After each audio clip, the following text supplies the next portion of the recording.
একজন আরবপতি দুপুরবেলা বাড়ি ফিরলেন এবং এমন এক সত্যের মুখোমুখি হলেন যা তাকে সারা জীবনের জন্য স্তব্ধ করে দিল।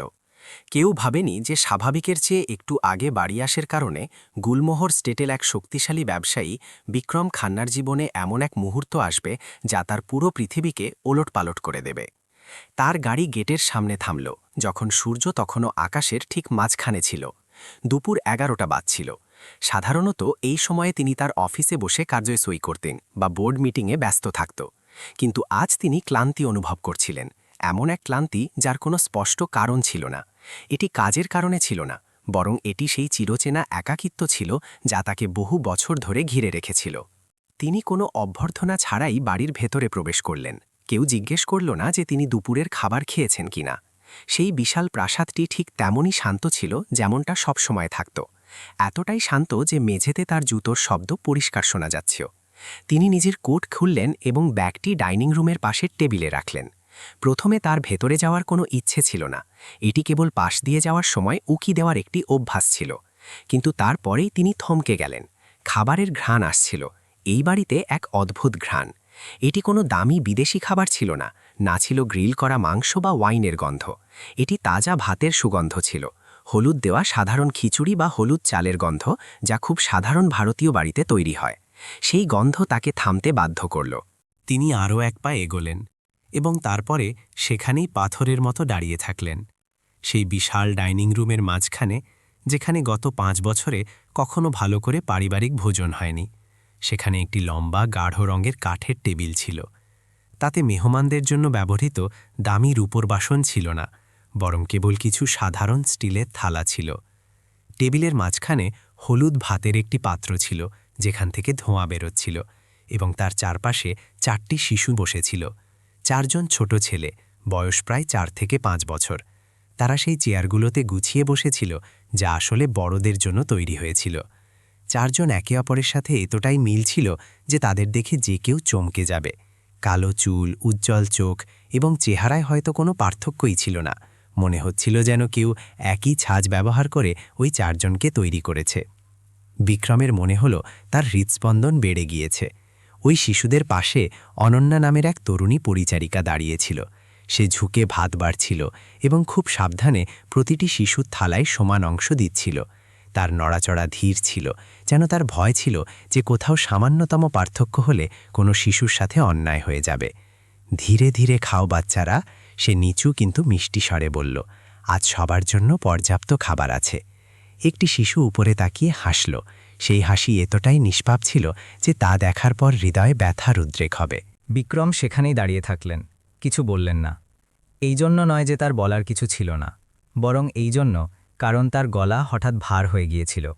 তার বুকে এক অদ্ভুত অনুভূতি জেগে উঠছিল, যা একই সাথে অচেনা এবং পরিচিত। মনে হচ্ছিল তিনি এমন এক দৃশ্য দেখছেন যা কখনো তার স্বপ্নে এসেছিল, কিন্তু যাকে সত্যি বলে মানার সাহস তিনি কখনো করেননি। 4 জন শিশু, সেই সংখ্যাটি তার হাতে কম্পন সৃষ্টি করল। তখনই অনন্যা তার উপস্থিতি টের পেল। সে মাথা ঘোরাল এবং যখন দুজনে চোখাচোখি হল তখন সে জ্ঞান হারানোর মতো অবস্থা হল। ভাত বাড়ার চামচটি হাওয়াতেই থেমে গেল এবং তার চেহারা ফ্যাকাশে হয়ে গেল। সাব, সে তোতলামি করে বলল, আওয়াজ যেন গলাতেই আটকে গিয়েছিল। শিশুরাও পিছন ফিরে তাকাতে লাগল। 4 জোড়া চোখ একসাথে বিক্রমের দিকে তাকাল। তাদের চোখে তৎক্ষণাৎ কোনো ভয় ছিল না, শুধু একটি কৌতূহল ছিল, একজন অচেনা মানুষকে দেখে শিশুদের সহজ কৌতূহল। কিন্তু সেই দৃষ্টি বিক্রমকে এমন অনুভব করালো যেন কেউ তার হৃদয়কে জোরে চেপে ধরেছে, কারণ তিনি ওই চোখগুলোতে নিজেকে দেখতে পাচ্ছিলেন। এটি কেবল সামান্য কোনো মিল ছিল না, এটি ভীতিকর মাত্রায় একই রকম হওয়া ছিল। নাকের গঠন থেকে শুরু করে চিবুকের আকার এবং তাকানোর ধরন পর্যন্ত সবকিছুই একই রকম ছিল। অনন্যার জন্য যেন সময় থমকে গিয়েছিল। সে বিক্রমকে তারই 4টি ছোট সংস্করণ ফিরিয়ে দিয়েছিল। এই শিশুরা কারা? তিনি নিজের কণ্ঠস্বর বের করলেন, যা ভারী হয়ে গিয়েছিল। অনন্যা সহজভাবে 1 পা আগে বাড়াল এবং শিশুদের সামনে হালকা আড়াল হয়ে দাঁড়িয়ে গেল। এটি একটি খুব ছোট ইঙ্গিত ছিল, কিন্তু সুরক্ষার ভাবনায় ভরা ছিল। সে মাথা নিচু করল। সাব, দয়া করে আমাকে বোঝানোর সুযোগ দিন। বিক্রম তৎক্ষণাৎ কোনো উত্তর দিলেন না। তার নজর এখনও ওই 4 শিশুর ওপর আটকে ছিল। তাদের মধ্যে একটি শিশু হঠাৎ ঘুরল এবং নিজের ভাইদের দিকে তাকিয়ে হাসল। তারপর আবার বিক্রমের দিকে তাকিয়ে একটি খুব স্বাভাবিক হাসি দিল। কিন্তু সেই মুহূর্তে বিক্রম নিজের মস্তিষ্ক অবশ হয়ে যেতে অনুভব করলেন। সেই হাসি তিনি অনেক আগে দেখেছিলেন, সেই মহিলার মুখে, যাকে তিনি নিজের থেকেও বেশি ভালোবাসতেন। এবং সেই পুরনো ছবিগুলোতে যা দেখার সাহস তিনি গত 5 বছরে করেননি। আমার বাচ্চারা, তার মুখ থেকে হঠাৎ বের হল এবং তিনি থেমে গেলেন। অনন্যার পুরো শরীরে যেন বিদ্যুৎ খেলে গেল। সে মাথা তোলার সাহস করতে পারল না। ডাইনিং রুমে এক ভারী নীরবতা নেমে এলো। এটি শান্তির নীরবতা ছিল না, বরং কোনো ঝড় আসার আগের নিস্তব্ধতা ছিল। বিক্রম সেই সময় জানতেন না যে পরের কয়েক ঘণ্টায় তিনি যা কিছু সত্যি বলে মেনেছিলেন তা উলটপালট হতে চলেছে। একজন ধনী এবং শক্তিশালী মানুষ, যার মনে হতো সব কিছু তার হাতে আছে, আসলে বছরের পর বছর ধরে তাকে ধোকায় রাখা হয়েছিল, এবং তার সামনে রাখা সেই সাধারণ খাবারটি ছিল সেই পর্দা সরানোর প্রথম সূত্র, যা একটি ভয়াবহ অপরাধকে লুকিয়ে রেখেছিল।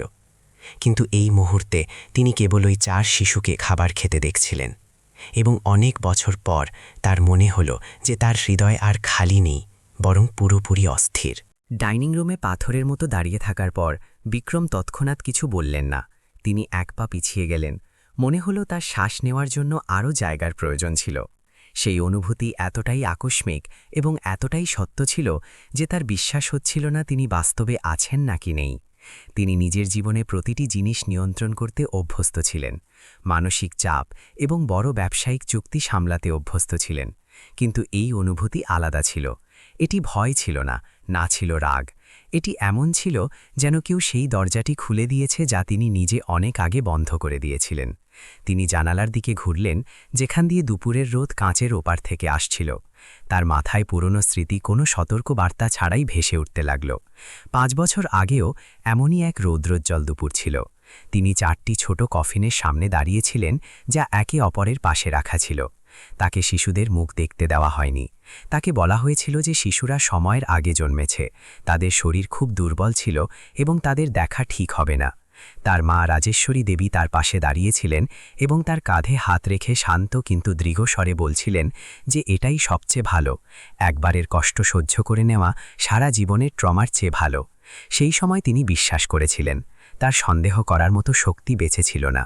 সেই দিনের পর থেকে গুলমোহর স্টেটের এই প্রাসাদটি একটি বাড়ির বদলে কেবল একটি আশ্রয়স্থল হয়ে রয়ে গিয়েছিল। সবকিছু এতটাই গোছানো এবং এতটাই পূর্ণ ছিল যে আবেগের জন্য কোনো জায়গা বাকি ছিল না। তিনি কাউকে নিজের স্ত্রীর ব্যাপারে কথা বলার অনুমতি দেননি, এবং ওই 4 শিশুর উল্লেখ তো একেবারেই নয়। মনে হতো নাম না নিলেই ব্যথা নিজে থেকেই গায়েব হয়ে যাবে। কিন্তু ব্যথা গায়েব হয়নি, সেটি কেবল নিজের রূপ বদলে নিয়েছিল।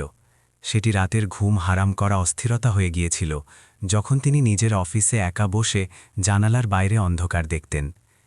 সেটি রাত 10টার পর মদ্যপানের অভ্যাস হয়ে গিয়েছিল, নেশার জন্য নয়, মস্তিষ্ককে অবশ করার জন্য।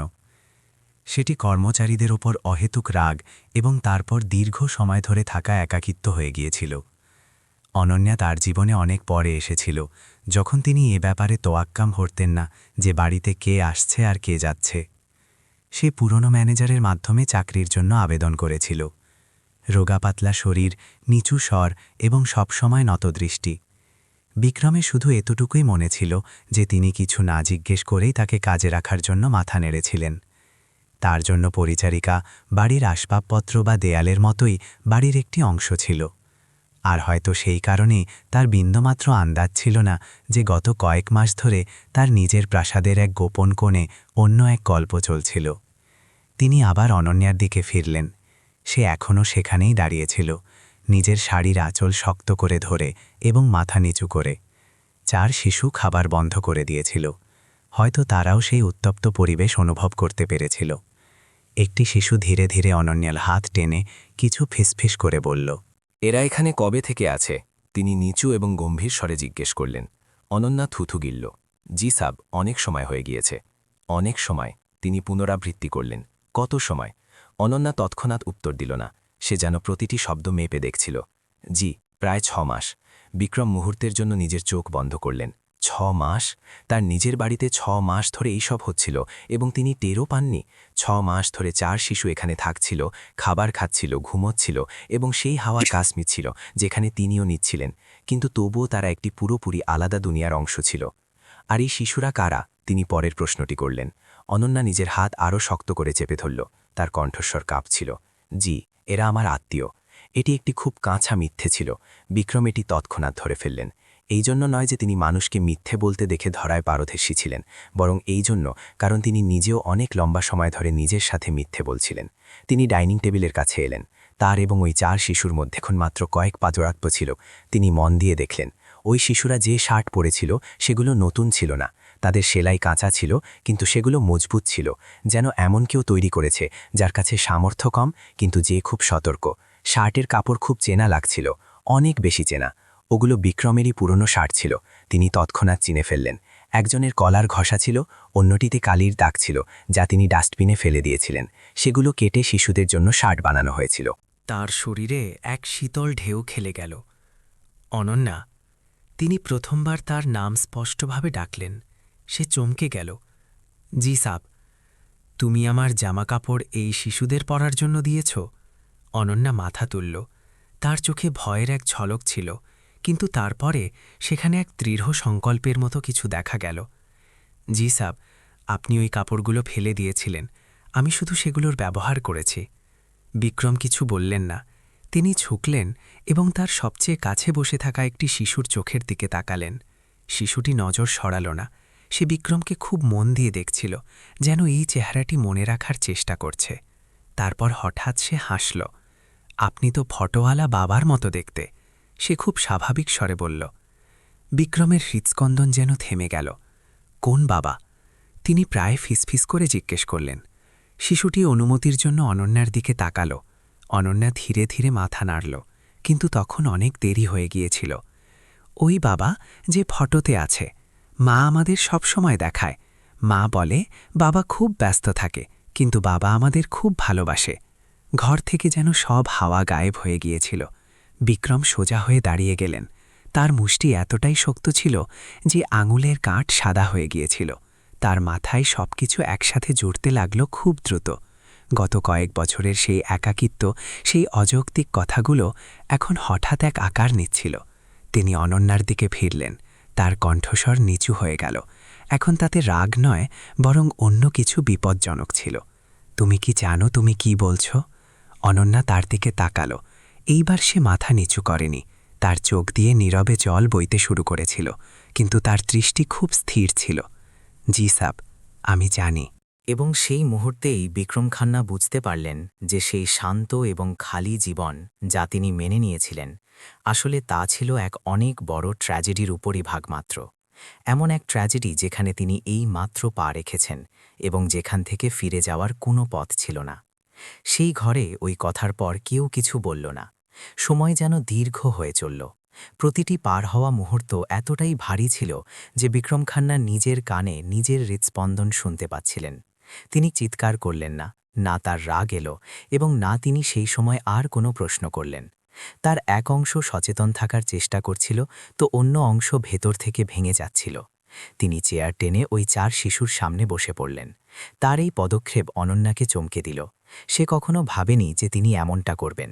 তার মাথায় শত শত খারাপ চিন্তা ছিল, কিন্তু এমন পরিস্থিতির কথা সে কল্পনাও করেনি। তোমরা খাওয়া চালিয়ে যাও, তিনি ভারী কিন্তু শান্ত স্বরে বললেন। অনন্যা, এটা ঠান্ডা হতে দিও না। 4 শিশু একে অপরের দিকে তাকালো এবং তারপর অনন্যার দিকে ফিরল। সে ধীরে ধীরে মাথা নাড়ল।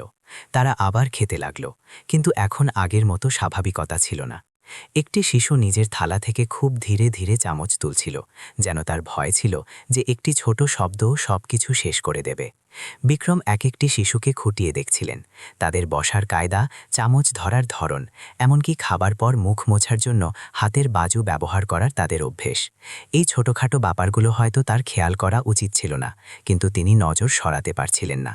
তারা শুধু চেহারায় তার মতো ছিল না, বরং তাদের হাবভাবও একদম তার মতোই ছিল। এমন সব জিনিস যা শুধু ছবি দেখে শেখা যায় না। তোমাদের সবার নাম কি? তিনি জিজ্ঞেস করলেন। একটি শিশু চটজলদি উত্তর দিল, আমার নাম নিতিন।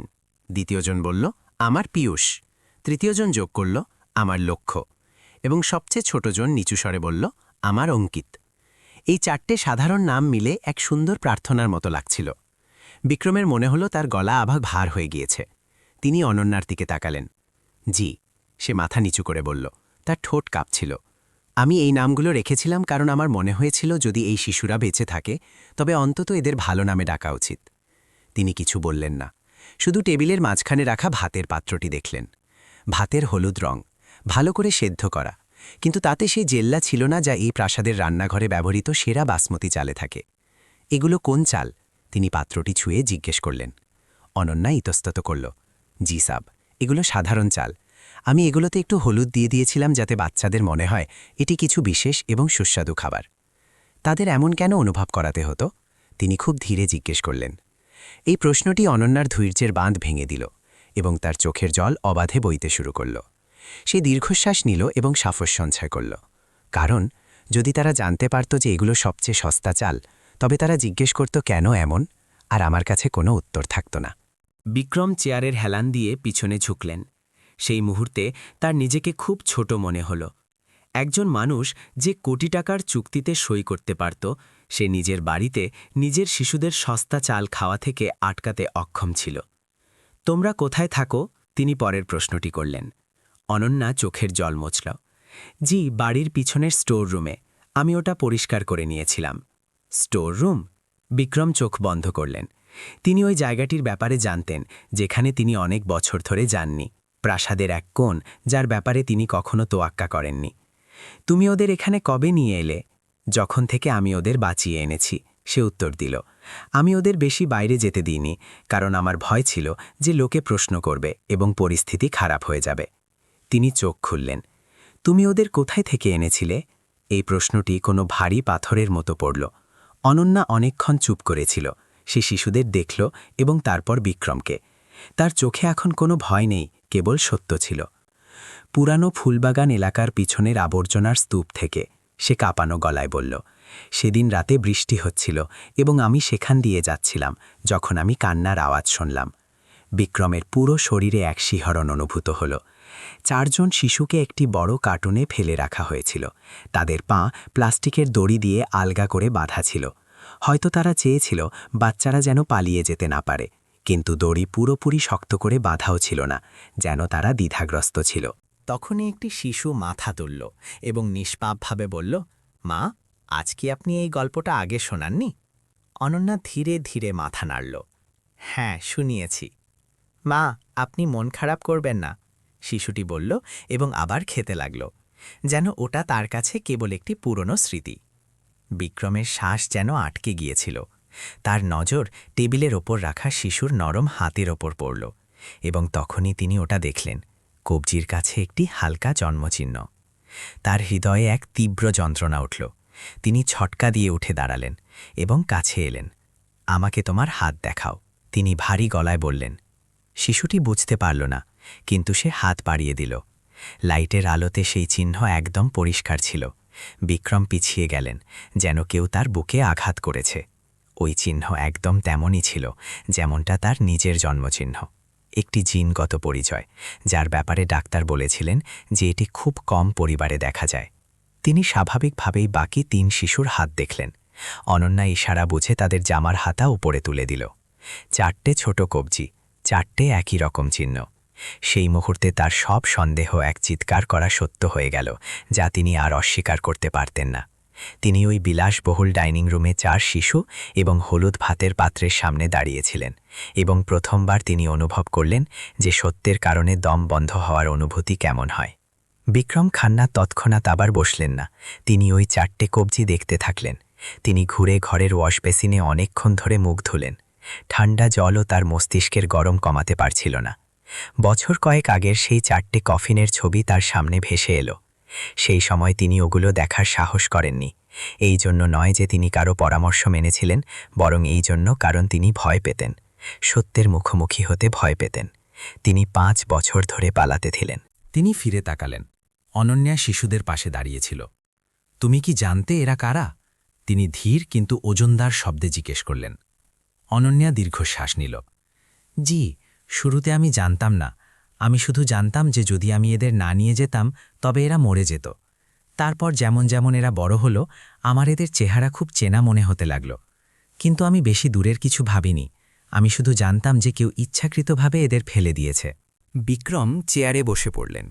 এইবার তিনি শিশুদের বদলে সামনের ফাঁকা জায়গার দিকে তাকালেন। তুমি কি কখনো পুলিশকে জানানোর কথা ভেবেছিলে? অনন্যা তৎক্ষণাৎ মাথা নাড়ল। আমি খুব ভয়ে ছিলাম। কেন? কারণ আমি গরিব, সে সরাসরি উত্তর দিল। আমার ভয় ছিল যে তারা জিজ্ঞেস করবে আমার কাছে 4 শিশুকে পালার টাকা কোথা থেকে এলো। তারা আমাকে অপহরণের সন্দেহ করবে, এবং আমার সেই ব্যক্তিরও ভয় ছিল যে এদের সাথে এমনটা পড়েছিল। বিক্রম চোখ বন্ধ করলেন। তিনি সেই ভয়টা বুঝতেন। তিনি এই পৃথিবীতে অনেকটা সময় কাটিয়েছেন এবং জানতেন যে সবাই একরকম সুরক্ষা পায় না। তোমার ভয় লাগেনি ওদের এখানে আনতে? তিনি জিজ্ঞেস করলেন। অনন্যা বিষণ্ণভাবে হাসল। ভয় তো খুব ছিল, কিন্তু আমার মনে হল যদি এই বড় হাবেলিতেও এই বাচ্চারা সুরক্ষিত না থাকে তবে আর কোথায় হবে? সেই প্রশ্নের কোনো জবাব ছিল না। বাচ্চাদের খাওয়া শেষ হয়েছিল এবং তারা বড়দের কথা শুনছিল। সবকিছু বুঝতে না পারলেও তারা পরিবেশের পরিবর্তন অনুভব করছিল। অঙ্কিত চেয়ার থেকে নামল এবং বিক্রমের কাছে এসে তার প্যান্ট ধরে ফেলল। আঙ্কেল, মামনিকে বকবেন না, সে ছোট কিন্তু স্পষ্ট গলায় বলল। মামনি আমাদের খুব ভালোবাসেন। বিক্রম নিচু হলেন। সেই ছোট্ট হাতটি খুব গরম এবং আরামদায়ক মনে হচ্ছিল। তিনি তার মাথায় হাত রাখলেন, এক আনাড়ি ভঙ্গি, যেন তিনি বাচ্চাকে ছুঁতে ভুলে গেছেন। আমি বকব না, তিনি ধীরে ধীরে বললেন। তিনি উঠে দাঁড়ালেন এবং অনন্যাকে বললেন বাচ্চাদের ঘরে নিয়ে যেতে। যখন দরজা বন্ধ হল তখন সেই হাবেলি আগের চেয়ে অনেক বেশি খালি মনে হল। হলুদ ভাতের পাত্রটি তখনও ওখানেই ছিল। বিক্রম অনেকক্ষণ একা বসে রইলেন এবং তার পুরনো স্মৃতির টুকরোগুলো জোড়া দিতে লাগলেন। তার মা রাজেশ্বরী দেবীর মুখ তার মনে ভারী হয়ে ভেসে উঠল। সেই শক্তিশালী নারী সবসময় তার এবং পৃথিবীর মাঝে দেওয়াল হয়ে দাঁড়িয়ে থাকার দাবি করতেন। কিন্তু যদি এই বাচ্চারা তারই হয়, তবে তার মা কাকে রক্ষা করেছিলেন এবং কাকে পিষে দিয়েছিলেন?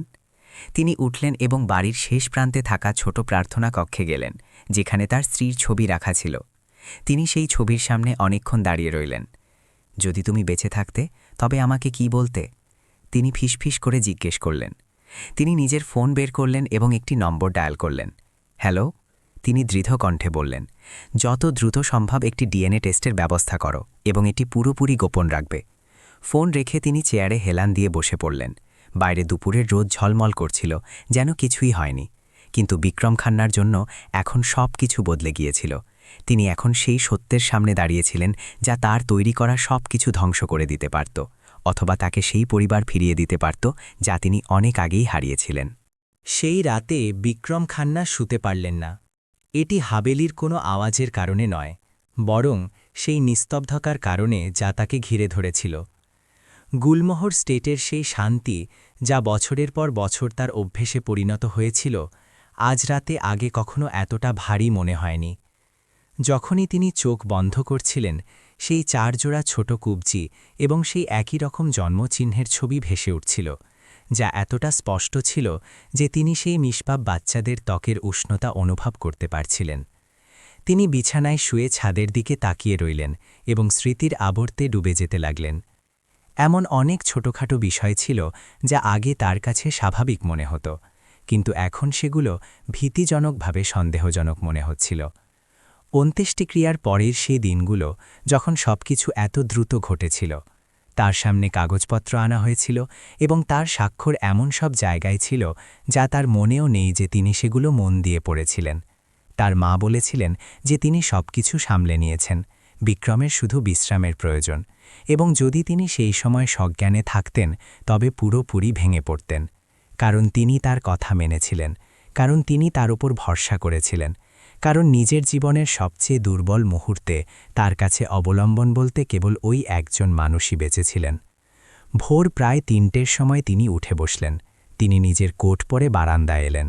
রাতের ঠান্ডা হাওয়া বইছিল, যা পাহাড় থেকে ঘাস ও মাটির গন্ধ বয়ে আনছিল। দূরে শহরের আলো টিমটিম করছিল, যা তাকে মনে করিয়ে দিচ্ছিল যে বাইরের পৃথিবী স্বাভাবিকভাবেই চলছে, কেবল তিনিই এক ভাঙা মোড়ে দাঁড়িয়ে আছেন। পরের দিন সকালে যখন সূর্যের প্রথম আলো ফুটল, তিনি আগে থেকেই নিজের অফিসে ছিলেন। তার সামনে রাখা কফির কাপ ঠান্ডা হয়ে গিয়েছিল, কিন্তু তিনি তাতে হাতও দেননি। ফোন টেবিলের ওপর রাখা ছিল এবং তিনি অপেক্ষা করছিলেন, ফলাফলের নয়, বরং নিজের শান্ত হওয়ার, যাতে তিনি সত্যের মুখোমুখি হতে পারেন। প্রায় 10টার সময় ম্যানেজার দরজায় কড়া নাড়লেন এবং জানালেন যে রাজেশ্বরী দেবী এসেছেন। তিনি কোনো পূর্ব সূচনা ছাড়াই এসেছিলেন এবং তার কখনো এর প্রয়োজনও পড়েনি। তিনি ঘরে প্রবেশ করলেন। তার হাঁটার ভঙ্গি এখনও আগের মতোই রিজু ছিল এবং মুখ সেই চিরপরিচিত শান্তিতে ভরা ছিল। তিনি বিক্রমকে দেখলেন। তার চোখে হালকা অনুসন্ধানী দৃষ্টি ছিল। কাল তুমি তাড়াতাড়ি বাড়ি চলে এসেছিলে, তিনি এমনভাবে বললেন যেন কোনো খুব ছোট বিষয় নিয়ে কথা বলছেন। বিক্রম মাথা নাড়লেন। আমি ক্লান্ত ছিলাম, আজকাল কাজের খুব চাপ। রাজেশ্বরী দেবী নিজের কথা চালিয়ে গেলেন এবং সামনের চেয়ারে বসলেন। আমি আগেই বলেছিলাম, নিজের ওপর এতটা চাপ নিও না। বিক্রম তার দিকে তাকালেন। অনেক বছর পর প্রথমবার তিনি নিজের মাকে একজন অটুট বিশ্বাসী ছেলের নজরে নয়, বরং সেই মানুষের নজরে দেখছিলেন যে ভাঙা টুকরোগুলো জোড়া দেওয়ার চেষ্টা করছে। মা, তিনি ধীরে ধীরে বললেন, গত কয়েকদিন ধরে বাড়িতে কিছু অদ্ভুত মনে হয়নি আপনার?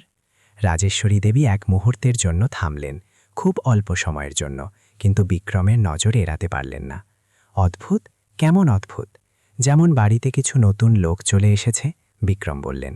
রাজেশ্বরী দেবী হালকা হাসলেন। চাকর বাকর তো আগের মতোই আছে, তুমি এই ছোটখাটো বিষয়গুলোতে কেন মন দিচ্ছ? বিক্রম কোনো জবাব দিলেন না। তিনি উঠে জানলার কাছে গেলেন।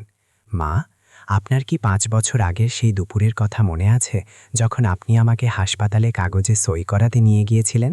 রাজেশ্বরী দেবী এক মুহূর্ত শান্ত রইলেন। হ্যাঁ, কেন মনে থাকবে না? সেই সময় বিক্রম ঘুরে তার দিকে তাকালেন। আপনি বলেছিলেন যে আমার বাচ্চাদের শেষবারের মতো দেখা উচিত নয়, কারণ আমি সহ্য করতে পারবো না। আমি সেটা তোমার ভালোর জন্যই করেছিলাম, তিনি তৎক্ষণাৎ জবাব দিলেন। বিক্রম মাথা নাড়লেন। আমার ভালোর জন্য, তিনি খুব নিচু স্বরে পুনরাবৃত্তি করলেন। তাহলে বাকি কাগজগুলোর কি হবে, সেই জিনিসগুলো যেগুলোতে আমি তখন সই করেছিলাম যখন আমার মস্তিষ্ক অবশ ছিল?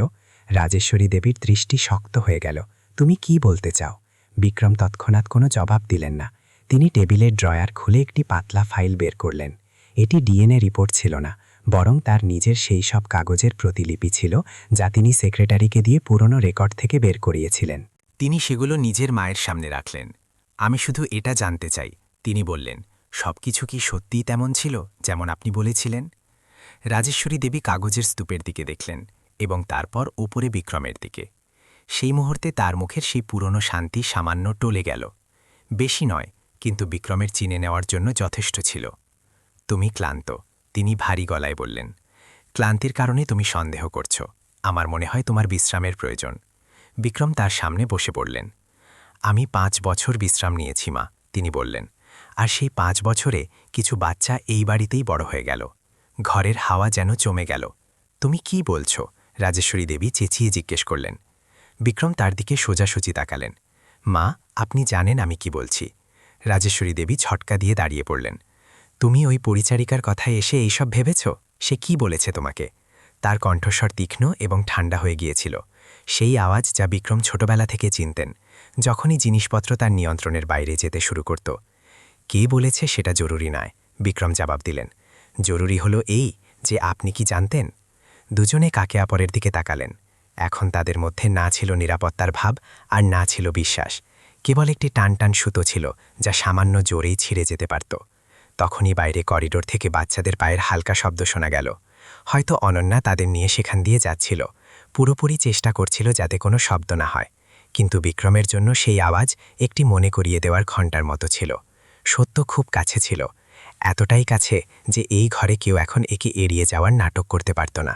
রাজেশ্বরী দেবী তৎক্ষণাৎ আবার বসলেন না। তিনি নিজের চেয়ারের পেছনে হাত দিয়ে দাঁড়িয়ে রইলেন। তার কাঁধ কিছুটা শক্ত ছিল। কোনো বাইরের লোক দেখলে মনে হবে তিনি খুব শান্ত আছেন, কিন্তু বিক্রম তার চোখে সেই পরিবর্তন পরিষ্কার দেখতে পাচ্ছিলেন, যা তখন আসে যখন জিনিস তার হাত থেকে ফসকাতে শুরু করে। তুমি কেবল কল্পনা করছ, তিনি বললেন। এখন তার কণ্ঠস্বর নিচু, কিন্তু আরও বেশি ঠান্ডা। আমি বুঝতে পারছি না যে তুমি ঘরের এই ফালতু বিষয়গুলোকে নিজের মাথায় কেন জায়গা দিচ্ছ। ফালতু বিষয়? বিক্রম ধীরে ধীরে পুনরাবৃত্তি করলেন। 4টি বাচ্চা যারা 6 মাস ধরে আমার বাড়িতে থাকছে, তারা ফালতু বিষয়? রাজেশ্বরী দেবী নিজের দৃষ্টি সরিয়ে নিলেন। ওই মেয়েটি বিশ্বাসের যোগ্য নয়। এমন লোকেরা যখনই সুযোগ পায় তারা বড়লোক বাড়ির আশ্রয় নেবার চেষ্টা করে। এই কথাটি খুব হালকা ছিল, কিন্তু একটি ক্ষতের মতো গভীর ছিল। বিক্রম তৎক্ষণাৎ কোনো জবাব দিলেন না। তিনি নিজের মাকে অনেকক্ষণ ধরে দেখতে রইলেন, যেন সেই মহিলার প্রতিচ্ছবি খোঁজার চেষ্টা করছেন যিনি কঠিন সময়ে তার হাত ধরেছিলেন। তাহলে ওই 4টি বাচ্চার কি? তিনি জিজ্ঞেস করলেন। ওরাও কি বিশ্বাসের যোগ্য নয়? রাজেশ্বরী দেবী চুপ রইলেন। এক এমন নিস্তব্ধতা যা এতটা লম্বা হল যে বিক্রম দেয়ালঘড়ির টিকটিক শব্দ পরিষ্কার শুনতে পাচ্ছিলেন। তারপর তিনি এক লম্বা এবং গভীর শ্বাস নিলেন, যেন তিনি আর ঘুরিয়ে ফিরিয়ে কথা না বলার সিদ্ধান্ত নিয়েছেন। তুমি সত্য জানতে চাও? তিনি ভারী গলায় জিজ্ঞেস করলেন। বিক্রম কোনো কথা না বলে কেবল মাথা নাড়লেন। সেই বছর, তিনি শুরু করলেন, যখন তোমার স্ত্রী ওই বাচ্চাদের সময়ের আগে জন্ম দিয়েছিল, তখন ডাক্তাররা আমাকে পরিষ্কার বলে দিয়েছিলেন যে এই বাচ্চারা যদি বেঁচেও থাকে তবে এরা কখনো স্বাভাবিক হবে না। এরা সবসময় দুর্বল ও অসুস্থ থাকবে এবং সারা জীবন কেবল একটি বোঝা হয়ে থেকে যাবে। আমি সেই সময় তোমাকে দেখেছিলাম বিক্রম। তুমি নিজের স্ত্রীকে হারিয়েছিলে এবং পুরোপুরি ভেঙে পড়েছিলে। আমি তোমাকে আরেকটি ট্র্যাজেডির বোঝা বইতে দিতে পারতাম না। তাহলে আপনি আমার জন্য সিদ্ধান্ত নিয়ে নিলেন? বিক্রম জিজ্ঞেস করলেন। আমি তোমাকে বাঁচানোর সিদ্ধান্ত নিয়েছিলাম, তিনি দৃঢ়তার সাথে জবাব দিলেন। আমি টাকা দিয়ে সবকিছু শান্তভাবে মিটিয়ে দিয়েছিলাম যাতে তুমি নিজের জীবন বাঁচতে পারো। বিক্রম হালকা হাসলেন, এক এমন হাসি যাতে বিন্দুমাত্র আনন্দ ছিল না। আর ওই 4টি বাচ্চার কি? তাদের বাঁচা বা মরা কি আমাকে বাঁচানোর জন্য ছিল? রাজেশ্বরী দেবী তার দিকে সরাসরি তাকালেন। ওদের অস্তিত্বই থাকা উচিত ছিল না, তিনি বললেন। অন্তত তোমার জীবনে তো একেবারেই নয়। ঘরটা যেন পুরোপুরি জমে গেল। বিক্রম খুব ধীরে ধীরে উঠে দাঁড়ালেন। তার মনে হলো তার পা পাথরের মতো ভারী হয়ে গেছে। আপনি কি জানেন আপনি কি বলছেন? তিনি কাঁপানো গলায় জিজ্ঞেস করলেন। আমি খুব ভালো করেই জানি, তিনি জবাব দিলেন। আমি অনেক জীবন দেখেছি এটা বোঝার জন্য যে কিছু জিনিস বাইরে আসা উচিত নয়। পরিবারের মর্যাদা, ভবিষ্যৎ, এই সবের মধ্যে দয়ার কোনো জায়গা থাকে না। ওটা দয়া ছিল না মা, বিক্রম বললেন। ওটা জীবন ছিল। রাজেশ্বরী দেবী মুঠি পাকালেন। বিক্রম নিজের মাকে দেখলেন এবং সেই মুহূর্তে তিনি সেই সত্য বুঝতে পারলেন যা প্রতারণার চেয়েও বেশি যন্ত্রণাদায়ক ছিল। তিনি এবং তার মা কখনো একই পক্ষে ছিলেন না, কেবল তিনি কখনো প্রশ্ন তোলেননি। তাহলে আপনি ওই বাচ্চাদের সাথে কি করেছিলেন? তিনি প্রায় ফিসফিস করে জিজ্ঞেস করলেন। রাজেশ্বরী দেবী মুখ ফিরিয়ে নিলেন। আমি সে বিষয়ে কথা বলতে চাই না। আমাকে জানতে হবে, বিক্রম দৃঢ়ভাবে বললেন। আমাকে সবকিছু জানতে হবে। তিনি অনেকক্ষণ চুপ রইলেন। তারপর তিনি খুব স্বাভাবিক স্বরে বললেন, আমি হাসপাতালে টাকা দিয়েছিলাম, রেকর্ড বদলানো হয়েছিল, মৃত্যু শংসাপত্র তৈরি করা হয়েছিল, আর ওই 4টি বাচ্চাকে আমি এক চেনা লোককে সঁপে দিয়েছিলাম যাতে সেই ওদের ঠিকানায় লাগিয়ে দিতে পারে। ঠিকানায় লাগিয়ে দেওয়া? বিক্রম জোর দিয়ে জিজ্ঞেস করলেন। আমি ওদের মারতে বলিনি, তিনি তৎক্ষণাৎ বললেন। আমি শুধু ওদের অনেক দূরে নিয়ে যেতে বলেছিলাম, যেখান থেকে ওরা কখনো ফিরে না আসতে পারে। বিক্রম চোখ বন্ধ করে নিলেন। তার মনে আবর্জনার স্তূপ এবং সেই কার্টুনের ছবি ভেসে উঠল যার কথা অনন্যা বলেছিল। সেই আলগা বাঁধা দড়িগুলো, সেই ইতস্তত ভাব, সেই আধা অসম্পূর্ণ নিষ্ঠুরতা। আর আপনি কখনো ভাবেননি যে ওরা বেঁচে থাকতে পারে? তিনি জিজ্ঞেস করলেন। রাজেশ্বরী দেবী কোনো জবাব দিলেন না। করিডোরে বাচ্চাদের পায়ের আওয়াজ আবার শোনা গেল। এবার আরও পরিষ্কার, বাচ্চাদের খিলখিল করে হাসার হালকা আওয়াজ এলো। বিক্রম দরজার দিকে দেখলেন এবং তার বুকে এক ব্যথা উঠল। এখন ওরা এখানে, তিনি বললেন। ওরা বেঁচে আছে। ওরা বড় হয়ে গেছে এবং ওরা এক গরিব মহিলাকে মামনি বলে, কারণ সে ওদের বাঁচিয়েছিল। রাজেশ্বরী দেবী ঝটকা দিয়ে ঘুরলেন। তুমি কি করতে চলেছ? তুমি কি এই কথাটি বাইরে আসতে দেবে? তোমার কি আন্দাজ আছে যে এটি তোমাকে বরবাদ করে দেবে? বিক্রম তাকে অনেকক্ষণ ধরে দেখলেন। আমি তো 5 বছর আগেই বরবাদ হয়ে গিয়েছিলাম মা, শুধু আমি জানতাম না। রাজেশ্বরী দেবী এক পা এগিয়ে এলেন। তার গলায় এক বিরল মিনতি ছিল। বিক্রম, আমি এসব তোমার জন্য করেছি, তোমার ভবিষ্যতের জন্য। তুমি ওই বাচ্চাদের জন্য সবকিছু শেষ করতে পারো না। বিক্রম মাথা নাড়লেন। ওদের জন্য নয় মা, বরং নিজের জন্য। আমি আর মিথ্যের ভিত্তিতে বাঁচতে পারবো না। রাজেশ্বরী দেবীর চোখে প্রথমবার ভয় দেখা গেল। তুমি কি নিজের মাকে দুনিয়ার সামনে আনতে চাও? তিনি জিজ্ঞেস করলেন। বিক্রম চুপ রইলেন।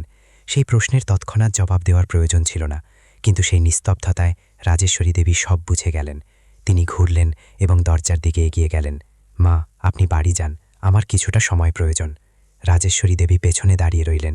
তিনি আর কিছু বললেন না। যখন অফিসের দরজা বন্ধ হলো তখন গিয়ে তার মুখের সেই গর্ব ধূলিসাৎ হলো। আর যখন বিক্রম করিডোরে এলেন তখন তিনি দেখলেন যে অনন্যা ওই 4 বাচ্চার কাছে নিচে বসে আছে এবং তাদের মধ্যে একজনের জুতোর ফিতে বাঁধছে। সেই দৃশ্যটি এতটাই সাধারণ ছিল যে এটি তার হৃদয় ছিঁড়ে দিল। তিনি বুঝতে পারলেন যে এখন তার কাছে আর কোনো বিকল্প নেই।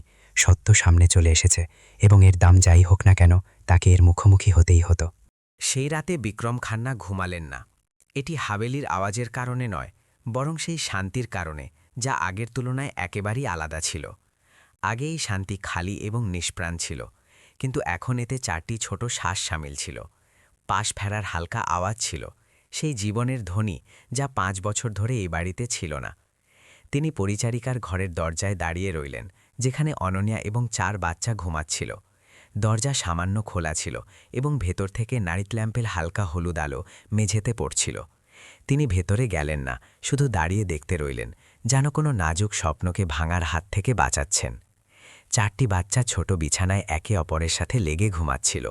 তারা খুব গভীর ঘুমে ছিল, সেই ঘুম যা ওই বাচ্চাদের আসে যারা কখনো খিদে এবং ভয় সহ্য করেছে আর এখন নিজেদের নিরাপদ মনে করছে। একটি বাচ্চা হালকা আওয়াজে নাক ডাকছিল, একজন চাদরের কোণ শক্ত করে ধরেছিল, তো অন্যজনের পা নিজের ভাইয়ের ওপর ছিল। সেই দৃশ্যে দেখে বিক্রমের গলা বুজে এলো। অনন্যা বিছানার কোণে শুয়েছিল, তার একটি হাত সবচেয়ে কাছের বাচ্চার পিঠের ওপর ছিল। সে খুব হালকা ঘুমেছিল, যেন একটি ছোট শব্দ তাকে জাগিয়ে দিতে পারত। এই অভ্যাস স্বাভাবিক ছিল না, এটি সেই দিনগুলোর দান যখন তাকে খিদে এবং বিপদ থেকে বাচ্চাদের বাঁচাতে হতো। বিক্রম ধীরে ধীরে নিজের ঘরের দিকে ফিরে এলেন। তার নিজের ঘরটি খুব বড় এবং আলিশান ছিল, কিন্তু আজ সেটি আগের চেয়ে অনেক বেশি খালি মনে হচ্ছিল। তিনি বিছানার কোণে বসলেন এবং নিজের টাই খুলে একদিকে ছুঁড়ে দিলেন। টেবিলের ওপর এখনও তার স্ত্রীর পুরানো ছবি রাখা ছিল, সেই নারী যিনি বিদায় নেওয়ার সাথে সাথে তার জীবনের সব কোমলতা নিয়ে গিয়েছিলেন। আমাকে ক্ষমা করো, তিনি ফিসফিস করলেন। এটা বোঝা যাচ্ছিল না যে তিনি তাকে বলছেন নাকি নিজেকে। 5 বছর ধরে তিনি নিজেকে ভাগ্যের মারা ভেবে এসেছেন। তার মনে হতো যে মাই তার সাথে দাঁড়িয়ে আছেন, কিন্তু এখন একে একে সব বিশ্বাস ভেঙে পড়ছিল এবং পেছনে এক ভয়াবহ শূন্যতা রেখে যাচ্ছিল। তিনি মিথ্যের সেই প্রাসাদে বাস করছিলেন, যা টাকা এবং ক্ষমতা দিয়ে গড়ে তোলা হয়েছিল। তার নিজের মায়ের সেই কথা মনে পড়ল, ওদের অস্তিত্বই থাকা উচিত ছিল না। সেই দৃষ্টিতে কোনো পাগলামি ভরা রাগ ছিল না, কেবল একটি ঠান্ডা হিসেব ছিল, এবং এই বিষয়টি তাকে সবচেয়ে বেশি ভয় দেখাচ্ছিল। প্রায় 3টের সময় তিনি নিজের ল্যাপটপ খুললেন। অফিসের ঢের ইমেল ছিল, কিন্তু তিনি সেগুলো পড়লেন না। তিনি 5 বছর আগের হাসপাতালের রেকর্ড খুঁজলেন। সেগুলো এতটাই নিখুঁত ছিল যে সন্দেহ জাগাচ্ছিল। একজন সাধারণ মানুষের জন্য এটি অসম্ভব ছিল, কিন্তু তার মায়ের জন্য নয়। তিনি নিজের ব্যক্তিগত উকিলকে ফোন করলেন। তার কণ্ঠস্বর একজন আদেশ দেওয়া ব্যবসায়ীর নয়, বরং সেই মানুষের ছিল যে নিজেকে সামলানোর চেষ্টা করছে। কাল সকালে আপনাকে তাড়াতাড়ি আসতে হবে, তিনি বললেন, আর এই বিষয়টি পুরোপুরি গোপন থাকা উচিত। উকিল এক মুহূর্তের জন্য চুপ রইলেন। এটি কি রাজেশ্বরী দেবী সংক্রান্ত? এটি ওই 4 বাচ্চা সংক্রান্ত, বিক্রম জবাব দিলেন। কল শেষ হল। তিনি চেয়ারে হেলান দিয়ে ছাদের দিকে তাকালেন। প্রথমবার তিনি শহর, বাজার বা কোনো চুক্তির বিষয়ে ভাবছিলেন না। তিনি ভাবছিলেন যে সকালে ওই বাচ্চাদের কি বলতে হবে। তিনি ভাবছিলেন যে একজন 40 বছরের মানুষ বাবা হওয়া কিভাবে শেখে, যখন সে নিজেই এই ধাক্কা থেকে এখনও বেরিয়ে আসতেই পারেনি। পরের দিন সকালে যখন সূর্যের আলো জানালা দিয়ে ভেতরে এলো, তখন রান্নাঘর থেকে বাচ্চাদের হাসির শব্দ এলো। বিক্রম করিডোরে দাঁড়িয়ে সেটি শুনছিলেন। এক ইতস্তত আওয়াজ যা পরে মজবুত হল এবং একটি সমবেত খিলখিল হাসিতে বদলে গেল। অনন্যা বাচ্চাদের খাবার আগে হাত ধোয়া শেখাচ্ছিল। এই ছোটখাটো বিষয়গুলো আগে তিনি কখনো খেয়াল করেননি, কিন্তু আজ তিনি দাঁড়িয়ে অনেকক্ষণ দেখতে রইলেন। তিনি রান্নাঘরে প্রবেশ করলেন, তখন 5 জনেই ঘুরে তার দিকে দেখল। 4টি বাচ্চা তৎক্ষণাৎ চুপ হয়ে গেল। এটি সেই বাচ্চাদের স্বাভাবিক প্রতিক্রিয়া যারা কখনো ভয়ে জীবন কাটিয়েছে। অনন্যা অভ্যাসবশত সোজা হয়ে দাঁড়াল, কিন্তু তার চোখে চিন্তা ছিল। নামাস্তে আঙ্কেল, একটি বাচ্চা নিচু স্বরে বলল। বিক্রমের মনে হল তার হৃদয় ভিজে গেছে। নামাস্তে বাচ্চারা, তিনি খুব নম্রতা এবং সততার সাথে বললেন। 4 জনে একে অপরের দিকে দেখল এবং তারপর অনন্যার দিকে ঘুরল। যখন সে মাথা নাড়ল, তখন গিয়ে তারাও নমাস্তে বলল। তিনি তাদের সাথে টেবিলে বসলেন। জলখাবার খুব সাদামাটা ছিল, উপমা, সেদ্ধ ডিম এবং পাউরুটির কিছু টুকরো। এটি কোনো শাহী ভোজ ছিল না, কিন্তু প্রথমবার তার মনে হলো যে এই খাবারের কোনো অর্থ আছে। খাও, তিনি বললেন, এবং তারপর তার উপলব্ধি হলো যে তিনি বাচ্চাদের সাথে কথা বলতে জানেন না। ভালো করে পেট ভরে খাও। একটি বাচ্চা মাসুমের মতো জিজ্ঞেস করল, এটা কি আমাদের বাড়ি? সেই প্রশ্নটি রান্নাঘরে নিস্তব্ধতা তৈরি করে দিল। অনন্যা মাথা নিচু করে নিল। বিক্রম এক গভীর শ্বাস নিলেন। হ্যাঁ, তিনি বললেন, এটি তোমাদের বাড়ি। তিনি দেখলেন যে অনন্যার কাঁধ হালকা কাঁপছে এবং সে বাসন গোছানোর বাহানায় ঘুরে গেল যাতে নিজের চোখের জল লুকাতে পারে। সেই মুহূর্তে বিক্রম বুঝতে পারলেন যে তার আসল লড়াই কেবল নিজের মা, আইন বা সমাজের সাথে নয়, বরং সেই নাজুক নিরাপত্তার অনুভূতিকে বাঁচানোর, যা এই ছোট রান্নাঘরে এইমাত্র জন্ম নিয়েছে। আর তিনি জানতেন যে কেউ না কেউ তাকে এটি করা থেকে আটকানোর চেষ্টা অবশ্যই করবে। সেই জলখাবারের পর হাবেলি আগের মতো রইল না। এটি এজন্য নয় যে ওখানকার আসবাব বদলে গিয়েছিল, বরং এজন্য কারণ সেই জায়গার ভেতর লোকেদের চলাফেরার ধরন বদলে গিয়েছিল। ওই 4 বাচ্চা এখন আর টিপে টিপে হাঁটছিল না, যেন তাদের কোনো অদৃশ্য জিনিস ভেঙে যাওয়ার ভয় নেই। তারা এখনও কিছুটা সংকোচে ছিল, কিন্তু এখন তারা এক ঘর থেকে অন্য ঘরে দৌড়ানোর সাহস সঞ্চয় করে নিয়েছিল। তারা অনন্যাকে ফিসফিস করে জিজ্ঞেস করতে শুরু করেছিল যে তারা কি ওই খুব বড় সোফাটি ছুঁতে পারে। আর যখন বিক্রম সেখান দিয়ে যেতেন, তখন তারা তার দিকে আগের চেয়ে বেশি সময় ধরে তাকিয়ে থাকত। বিক্রম এইসব খামশি দিয়ে দেখলেন। তিনি অনুভব করলেন যে তার কেবল একবার ভ্রু কুচকানোতেই ওই বাচ্চাদের শরীর আড়ষ্ট হয়ে যেত, আর অনন্যা যদি কেবল নিজের আওয়াজ সামান্য ভারী করত, তবে ওই বাচ্চাদের নজর তৎক্ষণাৎ নিচু হয়ে যেত। তিনি কখনো ঘরের কাউকে বকাবকি বা মারধর করেননি, কিন্তু তার শক্তি ওই বাচ্চাদের মনে ভয় তৈরি করার জন্য যথেষ্ট ছিল, যার উপলব্ধি তার আগে কখনো হয়নি। আপনি এখানে দাঁড়িয়ে থাকবেন না, অনন্যা ধীরে থেকে বলল, যখন সে দেখল যে তিনি দরজায় হেলান দিয়ে তাদের দেখছেন। বাচ্চাদের এখনও অভ্যাস হয়নি। বিক্রম মাথা নাড়লেন এবং এক পা পিছিয়ে গেলেন। আমাকে ক্ষমা করে দাও। অনন্যা তাকে দেখে কিছুটা অবাক হল। তার মুখ থেকে ক্ষমা শোনার অভ্যাস তার ছিল না। এমন নয় যে তিনি খারাপ ছিলেন, বরং এই কারণে যে তিনি সবসময় অনেক দূরে এবং ধরাছোঁয়ার বাইরে থাকতেন। দুপুরে তার উকিল এলেন, যিনি একজন মধ্যবয়স্ক মার্জিত ব্যক্তি ছিলেন এবং যার মুখ সবসময় গম্ভীর থাকত। বিক্রম তাকে সবসময়কার মতো বড় ড্রয়িং রুমে নিয়ে গেলেন না, বরং সরাসরি নিজের অফিসে নিয়ে গেলেন। এই বিষয়টি এত সহজ নয়, উকিল পুরো কথা শোনার পর নিজের কণ্ঠস্বর নিচু করে বললেন। যদি রাজেশ্বরী দেবী চান, তবে তিনি এক রাতেই ওই মেয়েটিকে অপরাধী প্রমাণ করতে পারেন। আমি জানি, বিক্রম জবাব দিলেন। এই জন্যই আমি চাই যে আপনি তাদের থেকে এক ধাপ এগিয়ে থাকুন। উকিল কিছুক্ষণ চুপ থাকলেন। আপনি কাকে রক্ষা করতে চান? বিক্রম কোনো দ্বিধা ছাড়াই বললেন, সবাইকে। এই জবাব উকিলকে তার দিকে আরও গভীরভাবে দেখতে বাধ্য করল। তাহলে আপনাকে একটি কথা স্বীকার করতে হবে, উকিল বললেন। এই মুহূর্ত থেকে আপনি আর মাঝখানে দাঁড়িয়ে থাকা ব্যক্তি রইলেন না, আপনাকে পক্ষ বেছে নিতে হবে। বিক্রম খুব ভালো করেই বুঝেছিলেন এবং তিনি নিজের পক্ষ বেছে নিয়েছিলেন। বিকেলের দিকে অনন্যার কাছে একটি অজানা নম্বর থেকে ফোন এলো। সে ফোন তুলল, কিছু কথা শুনল এবং তার মুখ ফ্যাকাশে হয়ে গেল। ফোনটি তার হাত থেকে পড়ে গেল। কি হয়েছে? বিক্রম তৎক্ষণাৎ জিজ্ঞেস করলেন। ওরা বলছে যে আমি বাচ্চাদের অপহরণ করেছি, অনন্যা ফিসফিস করে বলল। ওরা বলছে যে ওরা পুলিশকে খবর দিয়ে দিয়েছে। ঘরটি যেন জমে গেল। কোণে খেলতে থাকা 4টে বাচ্চা মাথা তুলল। তারা বড়দের কথা পুরোপুরি বুঝতে পারছিল না, কিন্তু অস্থিরতা অনুভব করছিল। একটি বাচ্চা দৌড়ে এলো এবং অনন্যার পা শক্ত করে জড়িয়ে ধরল। অন্য একটি বাচ্চা কোনো শব্দ না করেই কাঁদতে লাগল এবং কাঁপতে লাগল। বিক্রম দ্রুত এগিয়ে এলেন এবং অনন্যার কাঁধে হাত রাখলেন। আমার দিকে তাকাও, তিনি বললেন। কেউ বাচ্চাদের নিয়ে যেতে পারবে না। কিন্তু ওরা যদি সত্যি চলে আসে? অনন্যা ঘাবড়ে গিয়ে বলল। আমার কাছে কিছুই নেই, না কাগজ না প্রমাণ, আমি তো কেবল একজন পরিচারিকা। বিক্রম দীর্ঘশ্বাস ফেললেন। তুমি কেবল একজন পরিচারিকা নও। সে ওপরের দিকে তাকালো। তার চোখে ভয় আর বিভ্রান্তি ছিল। তুমি সেই মানুষ যে আমার বাচ্চাদের প্রাণ বাঁচিয়েছ, তিনি বললেন, এবং আমি কাউকে তোমাকে স্পর্শ করতে দেব না। 1 ঘণ্টারও কম সময়ের মধ্যে গেটের ঘণ্টা বাজল। গাড়ির সাইরেন এবং মানুষের শব্দ শোনা যেতে লাগল। পুরো হাবেলিতে একটি ভারী স্তব্ধতা নেমে এলো। অনন্যা ভয়ের চোটে বাচ্চাদের নিজের সঙ্গে জাপটে ধরল এবং মাথা নাড়তে লাগল। না, দয়া করে ওদের আমাকে নিয়ে যেতে দেবেন না। বিক্রম তার চোখের দিকে তাকিয়ে বললেন, আমার ওপর বিশ্বাস রাখো। দরজা খুলল এবং পুলিশের পোশাকে 2 ব্যক্তি ভেতরে এলেন।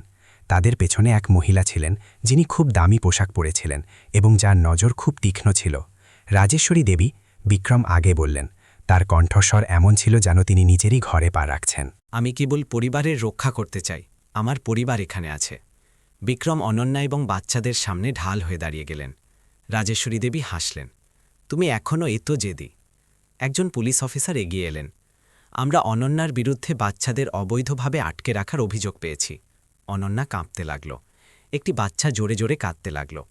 আমরা কোথাও যাব না, মাম্মি খারাপ নয়। ওই চিৎকার সবাইকে এক মুহূর্তের জন্য থামতে বাধ্য করল।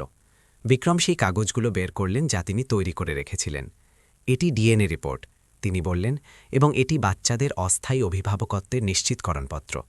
রাজেশ্বরী দেবী এক মুহূর্তের জন্য থমকে গেলেন, কেবল 1 সেকেন্ডের জন্য। কিন্তু বিক্রম এটি পরিষ্কার দেখলেন। তোমার সাহস কিভাবে হলো এতটা করার? তিনি নিচু স্বরে জিজ্ঞেস করলেন। আমার এটি অনেক আগেই করে ফেলা উচিত ছিল, বিক্রম জবাব দিলেন। পুলিশ অফিসার কাগজপত্র দেখলেন এবং নিজের সঙ্গীর সঙ্গে কথা বললেন। আমাদের এটি আরও তদন্ত করতে হবে, তিনি বললেন, কিন্তু এই সময় কেউ বাচ্চাদের এখান থেকে নিয়ে যেতে পারবে না। অনন্যা যেন ভেঙে পড়ে মেঝেতে বসে পড়ল। বিক্রম তাকে সামলালেন। রাজেশ্বরী দেবী এই দৃশ্য দেখলেন এবং তার ঠোঁট কুঁচকে গেল। তুমি নিজেকে বরবাদ করছো, তিনি বললেন, এমন এক মানুষের জন্য যে তোমার স্তরের নয়। বিক্রম নিজের মায়ের চোখের দিকে সরাসরি তাকালেন। আমি নিজেকে বাঁচাচ্ছি। যখন পুলিশের গাড়ি চলে গেল তখন ঘরের সামনে আবার শান্তি ফিরে এলো, কিন্তু এই শান্তি আগের মতো ছিল না। এটি একটি টানা তারের মতো ছিল। অনন্যা মেঝেতে বসে বাচ্চাদের জড়িয়ে ধরে ডুকরে কাঁদতে লাগল। বিক্রম সেখানে দাঁড়িয়ে তাদের দেখতে থাকলেন। তার মনে হলো যে তার ভেতরে কিছু একটা পুরোপুরি ভেঙে গিয়েছে। তিনি বুঝে গেলেন যে এখন পিছিয়ে আসার কোনো পথ নেই। রাজেশ্বরী দেবী থামবেন না, এবং আসল লড়াই তো এখন শুরু হলো।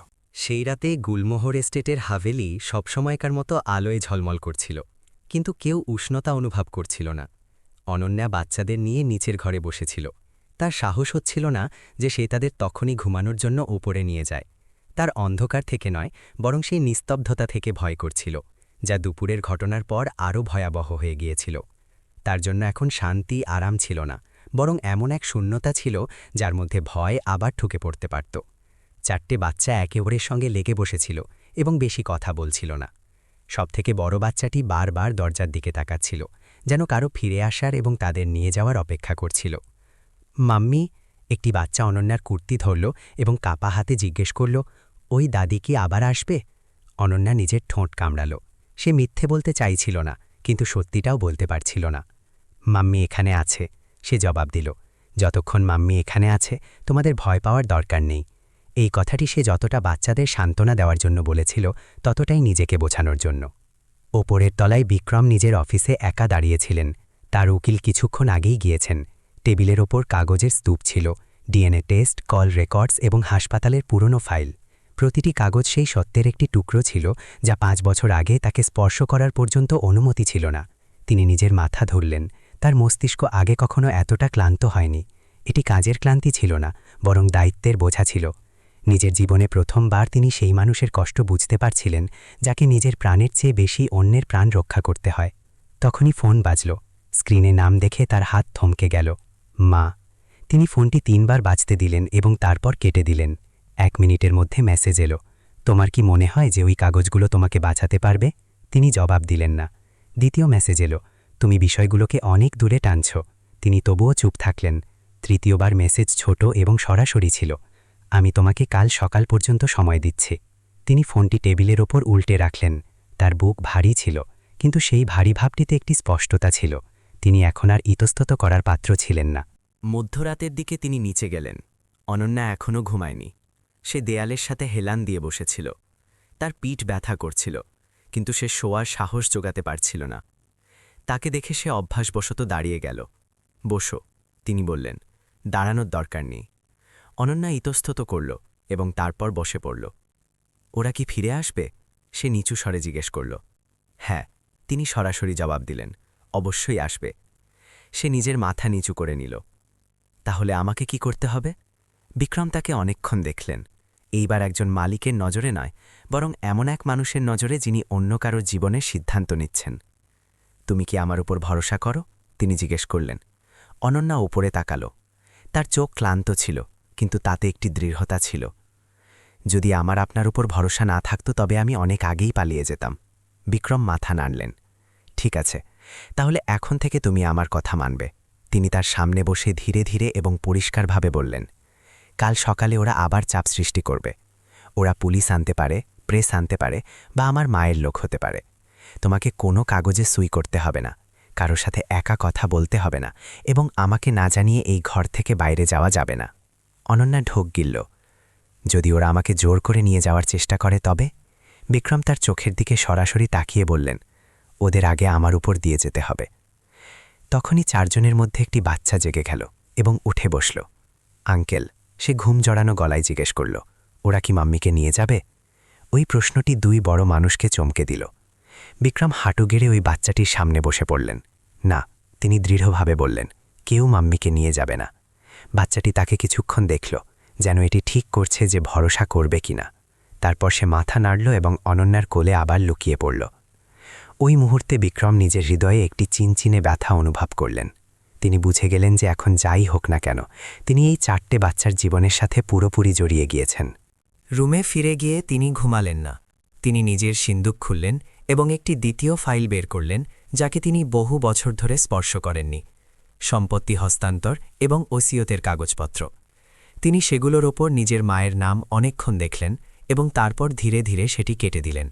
তার জায়গায় তিনি 4টে ছোট নাম লিখে দিলেন। শহরের অন্য প্রান্তে রাজেশ্বরী দেবী নিজের বিশাল এবং খালি ড্রয়িং রুমে বসেছিলেন। তিনি ঘুমাননি। তার সামনে চায়ের কাপ ঠান্ডা হয়ে গিয়েছিল এবং ফোন টেবিলের ওপর তৈরি রাখা ছিল।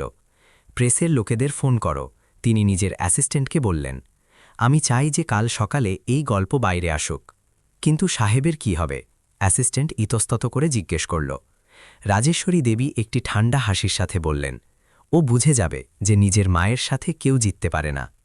তারা এটি জানতেন না যে সেই সময়েই তার ছেলে নিজের পুরো জীবনকে এমন এক সিদ্ধান্তের মাধ্যমে পুনরায় লিখছিলেন, যা পৃথিবীর কোনো শক্তি বদলাতে পারত না। পরদিন সকালে যখন গুলমোহর এস্টেটের হাভেলি জাগল, তখন সেটি সূর্যের আলোয় নয়, বরং ফোনের অনবরত বাজতে থাকা ঘণ্টায় জাগল। বিক্রম খান্না যেমনই ঘর থেকে বাইরে এলেন, ম্যানেজার সিঁড়ির কাছে অপেক্ষা করছিল। তার মুখ আগে কখনো এতটা উদ্বেগপূর্ণ দেখায়নি। সাহেব, বাইরে প্রেসের লোকেরা দাঁড়িয়ে আছে, বেশ ভিড় আছে, সে তথ্য দিল। বিক্রম কোনো অবাক হওয়া ছাড়াই মাথা নাড়লেন। তিনি এই ব্যাপারটির আন্দাজ করে নিয়েছিলেন। তিনি শুধু এটি জানতেন না যে সবকিছু এত তাড়াতাড়ি হয়ে যাবে। কেবল এক রাতে তার ঘরের গল্পকে সবথেকে কদর্যভাবে বাইরে টেনে আনা হয়েছিল। তিনি দ্বিতীয় তলার বারান্দায় এলেন।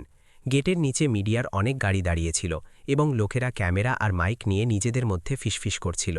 সেখানকার পরিবেশ সত্যি জানার মতো ছিল না, বরং কোনো বিস্ফোরণের অপেক্ষার মতো ছিল। অনন্যা তার পেছনে দাঁড়িয়েছিল এবং নিজের কুর্তির আঁচল শক্ত করে ধরছিল। ওরা কি জানতে পেরেছে? সে ভারী গলায় জিজ্ঞেস করল। ওরা সেটা জানতে পেরেছে যেটা ওদের জানানো হয়েছে, বিক্রম জবাব দিলেন। সত্যিটা নয়। নিচে 4টে বাচ্চা খাবার টেবিলের চারপাশে বসেছিল। তারা বেশি কিছু খেতে পারছিল না এবং বারবার জানলার দিকে তাকাচ্ছিল, যেখান থেকে লোকেদের আওয়াজ আসছিল। সবথেকে ছোট বাচ্চাটি ধীরে থেকে জিজ্ঞেস করল, মাম্মি, বাইরে এত লোক কেন? অনন্যা ঝুঁকে তার চুল বুলিয়ে দিল। এমনি লোক দেখা করতে এসেছে। বাচ্চাটি আর কিছু জিজ্ঞেস করল না, কিন্তু তার চোখে অস্বস্তি পরিষ্কার ছিল। সকাল প্রায় 8টার দিকে বিক্রমের ফোন বাজল। একটি অজানা নম্বর। তিনি ফোন তুললেন। বিক্রম খান্না? অন্যদিক থেকে এক ব্যক্তির পরিষ্কার আওয়াজ এলো। আমরা এই খবরের সত্যতা যাচাই করতে চাই যে আপনি নিজেরই ঘরে বাচ্চাদের অপহরণের কথা লুকিয়ে রাখছেন। আপনার কি কিছু বলার আছে? বিক্রম এক মুহূর্তের জন্য চুপ থাকলেন। না, তিনি বললেন, আমি ফোনে কোনো জবাব দিই না। আপনি কি দায়িত্ব থেকে পালাচ্ছেন? ওই লোকটি জোর দিয়ে জিজ্ঞেস করল। আমি বাচ্চাদের রক্ষা করছি, বিক্রম বললেন এবং ফোন কেটে দিলেন। কেবল 1 ঘণ্টার মধ্যে এই খবর সব জায়গায় ছড়িয়ে গেল। কোনো প্রসঙ্গ ছাড়াই ঠান্ডা এবং প্রাণহীন শিরোনাম হতে লাগল। ধনী ব্যবসায়ী হাভেলিতে 4 বাচ্চাকে লুকিয়ে রেখেছেন। পরিচারিকার ওপর অপহরণের অভিযোগ। চমকের পেছনে দ্বৈত জীবন। অনন্যা টিভি স্ক্রিনের সামনে বসে ওই চলতে থাকা শিরোনামগুলো দেখছিল এবং তার হাত কাঁপছিল। ওরা আমাকে অপরাধী বলছে, সে ফিসফিস করে বলল। বিক্রম পেছন থেকে এসে টিভি বন্ধ করে দিলেন। এখন আর দেখো না। কিন্তু সবাই যদি এটাই সত্যি মেনে নেয় তবে কি হবে? সে জিজ্ঞেস করল। যদি বাচ্চারা বড় হয়ে এসব পড়ে তবে কি হবে? বিক্রম তৎক্ষণাৎ জবাব দিলেন না। ওই প্রশ্নটি প্রতিটি অভিযোগের চেয়ে বেশি যন্ত্রণাদায়ক ছিল। ওরা সত্যিটা জানতে পারবে, তিনি অবশেষে বললেন, এবং আমি এটি নিশ্চিত করব। দুপুরে তার এক পুরনো পরিচিত এবং বিজনেস পার্টনারের ফোন এলো। বিক্রম, তার গলায় এখন আর আগের মতো উষ্ণতা ছিল না। এই বিষয়টি অনেক বড় হয়ে গিয়েছে। বোর্ড এটি নিয়ে আলোচনা করছে যে আমাদের কি আপাতত কাজ বন্ধ করে দেওয়া উচিত। আমি বুঝতে পারছি, বিক্রম জবাব দিলেন। তাহলে আপনি সেটাই করুন যা আপনার সঠিক মনে হয়। ওই কল শেষ হল, তারপর দ্বিতীয় এবং তারপর তৃতীয়। প্রতিটি সম্পর্ক, যা মর্যাদা এবং পরিষ্কার ভাবমূর্তির উপর টেকেছিল, পিছিয়ে যেতে লাগল। অনন্যা তার দিকে চিন্তিত নজরে দেখল। আপনি কি সবকিছু হারিয়ে ফেলবেন? বিক্রম হালকা হাসলেন। হয়তো। সে নিজের মাথা নিচু করল। যদি আমার কারণে, এই বাচ্চাদের কারণে আপনি সবকিছু হারিয়ে ফেলেন, তবে আমি... বিক্রম তাকে মাঝপথেই থামিয়ে দিলেন। এমন বলো না। তিনি তাকে দেখলেন এবং ধীরে থেকে বললেন, এমন অনেক কিছু ছিল যেগুলোকে আমি সবকিছু মনে করতাম, কিন্তু সেগুলো তা ছিল না। আর কিছু এমন জিনিস যা আমার মনে হয়েছিল যে আমি হারিয়ে ফেলেছি, সেগুলো এখন আমি ফেরত পেয়ে গিয়েছি। বিকেলবেলা পুলিশ আবার এলো, এবার একটি অফিসিয়াল নোটিশ নিয়ে যে তদন্ত শুরু করা হচ্ছে। অনন্যাকে সহযোগিতা করতে বলা হলো, কিন্তু তাকে হেফাজতে নেওয়া হলো না। 4টে বাচ্চাকে বিক্রমের অস্থায়ী তদারকিতে ঘরেই থাকার অনুমতি দেওয়া হলো। যখন গাড়িগুলো যাওয়ার পর গেট বন্ধ হলো, তখন ঘরে ক্লান্ত শান্তি নেমে এলো। অনন্যা দেওয়ালের সাথে মেঝেতে বসে পড়ল। আমার এভাবে লোকেদের নজরে আসার অভ্যাস নেই, সে হাঁপাতে থাকা গলায় বলল। আমি তো শুধু চেয়েছিলাম যে বাচ্চারা বেঁচে থাকুক। বিক্রম তার পাশে বসে পড়লেন, কিন্তু এখন তাদের মধ্যে মালিক এবং পরিচারিকার দূরত্ব ছিল না, বরং দুই এমন বড় মানুষের ছিল, যারা একটি ছোট পৃথিবীকে ভেঙে যাওয়া থেকে বাঁচানোর চেষ্টা করছিল। আমি জানি, তিনি বললেন, এবং এই জন্যই আমি পিছিয়ে আসব না। অন্যদিকে শহরে রাজেশ্বরী দেবী নিজের ড্রয়িং রুমে একটি বড় স্ক্রিনের সামনে বসেছিলেন, যার ওপর লাইভ নিউজ চলছিল। তিনি এটি খুব মন দিয়ে দেখছিলেন, খুশি হয়ে নয়, বরং একটি হিসেব নিকেশের সাথে। এখনও যথেষ্ট নয়, তিনি বললেন, এটি আরও শক্তিশালী হওয়া উচিত। অ্যাসিস্ট্যান্ট ইতস্তত করে জিজ্ঞেস করল, যদি বিক্রম সাহেব পাল্টা আক্রমণ করেন তবে? রাজেশ্বরী দেবী নিজের ঠোঁট কুঁচকালেন। এখনও খুব দুর্বল। তারা জানতেন না যে বাইরে থেকে তিনি যাই চাপ দিচ্ছিলেন, সেটি তার ছেলেকে ভেতর থেকে আরও মজবুত করছিল। যখন রাত হল, 4টে বাচ্চা মেঝেতে ছবি আঁকছিল। তারা একটি ঘর বানালো এবং 5 জন মানুষকে হাত ধরা অবস্থায় দেখালো। তাদের মধ্যে কেউ রাজেশ্বরী দেবীকে আঁকেনি। তারা জানতও না যে তিনি কে, এবং হয়তো তাদের দরকারও ছিল না। বিক্রম দূর থেকে দাঁড়িয়ে দেখছিলেন। প্রথমবার হারানোর ভয় তাকে পালানোর জন্য বাধ্য করছিল না, বরং লড়বার জন্য তৈরি করছিল। তিনি বুঝে গিয়েছিলেন যে এখন থেকে এই লড়াই কেবল আইনি বা মর্যাদার লড়াই নয়, বরং এটি একটি পরিবার হিসেবে ডাকার অধিকারের লড়াই। খবর ছড়ানোর পর তৃতীয় দিন ছিল। গুলমোহর এস্টেটের হাভেলি এখন কেবল একটি ঘর ছিল না, বরং একটি হটস্পট হয়ে গিয়েছিল, যেখানে প্রতিটি দরজা খুললে সন্দেহভরা নজর থাকত এবং প্রতিটি শব্দকে অপরাধের মতো ভেঙেচুড়ে পেশ করা হতো। সেই সকালে বিক্রম নিজের অফিসে খুব তাড়াতাড়ি বসে গিয়েছিলেন। তার সামনে আগের চেয়েও মোটা ফাইল ছিল, যা খুব সাবধানে সাজানো হয়েছিল। অফিসিয়াল ডিএনএ টেস্টের ফলাফল এসে গিয়েছিল। এখন এটি কোনো সন্দেহ বা আন্দাজ ছিল না, ওই 4টে বাচ্চা তারই ছিল। তিনি ওই কাগজটিকে অনেকক্ষণ দেখলেন, প্রমাণ খোঁজার জন্য নয়, বরং নিজেকে এটি মনে করানোর জন্য যেই সত্যের অস্তিত্ব আছে, চাই কেউ এটিকে যতই অস্বীকার করুক। তার মনে পুরোপুরি আনন্দ ছিল না, শুধু একটি ভারী অনুভূতি ছিল, যেন তিনি হারানো কিছু খুঁজে পেয়েছেন, কিন্তু সাথে এটিও জেনে গিয়েছেন যে এর দাম অনেক বড় হবে। উকিল ভেতরে এসে আরও কিছু নথিপত্র টেবিলের ওপর রাখলেন। রাজেশ্বরী দেবী অনন্যার বাচ্চাদের সাথে দেখা করার অধিকারকে সাময়িকভাবে স্থগিত করার আবেদন করেছেন। তিনি গম্ভীর গলায় বললেন, কারণ জানানো হয়েছে মানসিক কারসাজি এবং আবেগীয় দখল। বিক্রম এক মুহূর্তের জন্য চোখ বন্ধ করলেন। ওরা থামবেন না, তিনি বললেন। না, উকিল জবাব দিলেন, এবং এইবার তারা খুব পরিকল্পিতভাবে এগোচ্ছেন। নিচে অনন্যা বাচ্চাদের জামাকাপড় পরতে সাহায্য করছিল, যাতে তারা পেছনের গার্ডেনে একটু রোদ নিতে পারে। সে প্রতিটি কাজ খুব ধীরে এবং সাবধানে করছিল, যেন তার ভয় ছিল যে সামান্যতম ভুল সবকিছু শেষ করে দেবে। 4টে বাচ্চা তার থেকে এক মুহূর্তের জন্যও দূরে যাচ্ছিল না। তারা বেশি প্রশ্ন করা বন্ধ করে দিয়েছিল, কিন্তু তাদের নজর সবসময় বড়দের প্রতিটি নড়াচড়ার উপর টিকে থাকত। মাম্মি, একটি বাচ্চা ধীরে থেকে জিজ্ঞেস করল, যদি ওরা আমাদের জিজ্ঞেস করে তবে আমাদের কি বলা উচিত? অনন্যা হাঁটু গেড়ে তার সামনে বসল। তোমাকে শুধু সেটাই বলতে হবে যা তুমি অনুভব করো, সে জবাব দিল। কেউ তোমাকে অন্য কথা বলার জন্য বাধ্য করতে পারবে না। বাগানের অন্য প্রান্তে দাঁড়িয়ে বিক্রম এসব দেখছিলেন। তিনি দেখলেন যে অনন্যা কিভাবে ঝুঁকে পড়ছে, কিভাবে সে প্রতিটি বাচ্চার কাঁধে নিজের হাত রাখছে, খুব কোমলতা এবং দৃঢ়তার সাথে। এমন একটি বন্ধন যার জন্য কোনো প্রতিশ্রুতির প্রয়োজন ছিল না। তার হঠাৎ মনে হলো যে তার মা এটিকে কেন আবেগীয় দখল বলেছিলেন, কারণ এটি সেই শক্তি ছিল যা টাকা দিয়ে কেনা যেত না। দুপুরে সোশ্যাল ওয়েলফেয়ারের আধিকারিকদের একটি টিম এলো। তারা প্রেসের মতো হট্টগোল করছিলেন না, কিন্তু তাদের চাপ অনেক বেশি ছিল। তাদের কণ্ঠস্বর খুব মাপা ছিল, কিন্তু চোখে সন্দেহ পরিষ্কার ছিল। তারা থাকার পরিস্থিতি, বাচ্চাদের মানসিক অবস্থা এবং অনন্যার সাথে তাদের সম্পর্কের ব্যাপারে প্রশ্ন করলেন। অনন্যা প্রতিটি প্রশ্নের জবাব কাঁপতে কাঁপতে কিন্তু পরিষ্কার গলায় দিল। সে নিজেকে ভালো প্রমাণ করার চেষ্টা করেনি, সে শুধু সেই দিনগুলোর গল্প শোনাল যা সে ওই বাচ্চাদের সাথে কাটিয়েছিল। শহরের অন্য প্রান্তে রাজেশ্বরী দেবী এক অতিথির সাথে দেখা করছিলেন।